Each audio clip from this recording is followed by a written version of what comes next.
Dok, kalau ada pasien yang diharuskan cuci darah tapi dia menolak, apa akibatnya ya? Ayo kita bahas.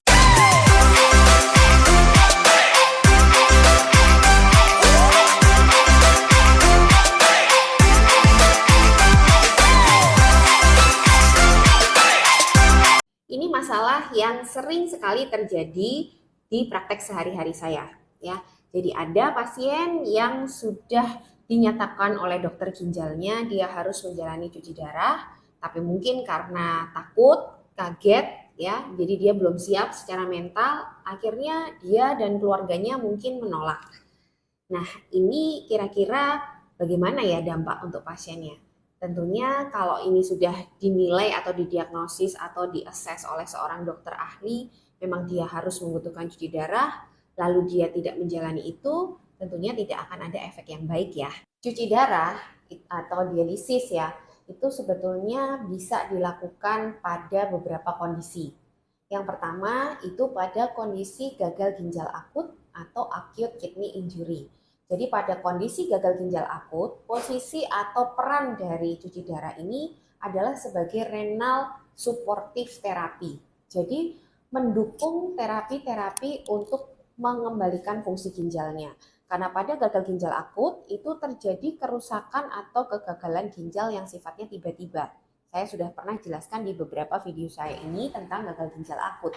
Jadi pada gagal ginjal akut itu kemarin mungkin ginjalnya masih nggak apa-apa. Tapi karena ada kondisi-kondisi tertentu, tiba-tiba hari ini terjadi kegagalan fungsi ginjal yang sifatnya tiba-tiba. Misalnya ada infeksi berat, ada dehidrasi berat, ada perdarahan, atau penyebab lainnya yang menyebabkan kegagalan ginjal itu terjadi secara tiba-tiba.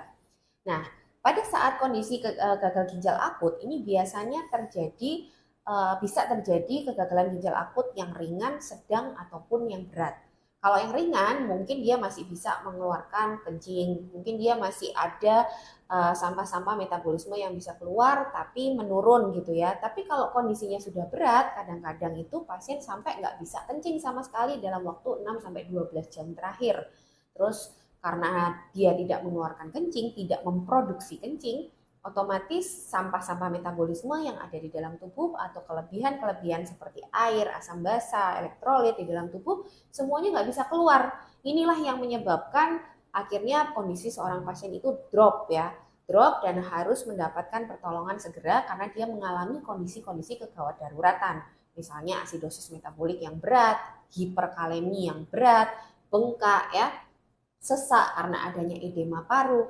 Nah, hal-hal inilah yang mengindikasikan harus segera dilakukan cuci darah untuk mengalihkan fungsi dari ginjal yang rusak ini dialihkan sementara ke mesin cuci darah supaya kelebihan-kelebihan yang ada di dalam tubuhnya, kelebihan sampah ini ya, itu dikeluarkan dengan mesin untuk menggantikan produksi urinnya. Jadi kalau tidak dilakukan cuci darah pada kondisi gagal ginjal akut yang berat seperti ini tentunya akan sangat berbahaya karena kondisi kegawat daruratannya ini bisa juga membunuh pasien. Sedangkan yang kedua, cuci darah bisa dilakukan sebagai terapi pengganti ginjal atau renal replacement therapy pada kondisi gagal ginjal kronik stadium 5. Jadi saya sudah sering jelaskan juga perbedaan antara gagal ginjal akut dan gagal ginjal kronik di beberapa video saya. Kalau gagal ginjal kronik itu pada prinsipnya kerusakan ginjal terjadi secara perlahan, biasanya disebabkan oleh penyakit-penyakit metabolik atau penyakit-penyakit gaya hidup. Jadi terjadinya bisa berbulan-bulan hingga bertahun-tahun. Akhirnya penurunan fungsi ginjalnya itu terjadi secara bertahap. Dan memang kalau sudah sampai di tahap stadium 5 akan ada beberapa komplikasi yang muncul dan komplikasi itu bisa sangat mengganggu kualitas hidup dari pasien. Misalnya yang sering terjadi anemia berulang, terjadi mual muntah yang sulit diobati dengan obat-obatan seperti biasanya, ada gatal-gatal yang sangat mengganggu, dan lain-lain. Nah, indikasi dari cuci darah pada pasien gagal ginjal kronik ini sebenarnya ingin untuk memperbaiki kualitas hidupnya. Jadi kalau sudah ada kondisi komplikasi-komplikasi tersebut berarti sudah sangat rendah fungsi ginjalnya sehingga tidak bisa mengeluarkan banyak sampah metabolisme yang seharusnya keluar. Nah, dalam kondisi ini apabila seseorang itu menolak dilakukan cuci darah, sebenarnya masih ada waktu untuk berpikir ulang gitu ya, misalnya masih bisa ditunda lagi, asalkan memang kondisinya tidak ada yang gawat. Gawat itu seperti apa? Misalnya produksi kencing. Pada orang yang tidak bisa kencing sama sekali atau sangat sedikit kencingnya, kalau ditunda akan berbahaya. Karena tentunya pengeluaran sampah-sampah metabolisme akan sangat sulit. Tapi kalau pasien ini misalnya masih memproduksi kencing yang cukup banyak, ini bisa dilihat apa yang tinggi. Misalnya yang tinggi sampah metabolisme yang tidak bisa keluar contohnya adalah kreatinin ya atau kalium. Nah, yang berbahaya yang mana?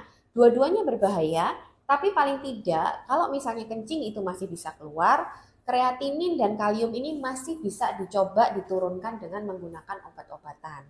Selama dengan menggunakan obat-obatan dia tidak cepat naiknya, tidak mencapai ke taraf atau level kadar yang sangat membahayakan, ya pasien ini masih ada waktu untuk berpikir. Jadi pada prinsipnya sih kalau pada gagal ginjal kronik, kalau tidak segera dilakukan cuci darah, tergantung kondisinya lagi. Jadi kalau kondisinya masih bisa dipertahankan atau masih bisa ditunda, ya bisa ditunda tentunya dengan bermacam-macam resiko. Karena kalau ditunda, suatu saat akan ada kondisi di mana dia memang sudah ada di kadar kegawatan. Kalau sudah seperti itu, dia tidak bisa menunda lagi. Tapi kalau memang sejak awal kondisinya sudah sangat kurang mendukung untuk ditunda, ya tentunya bahayanya akan sama seperti gagal ginjal akut tadi, karena kondisi kegawatan itulah yang membahayakan dan bisa membunuh pasien.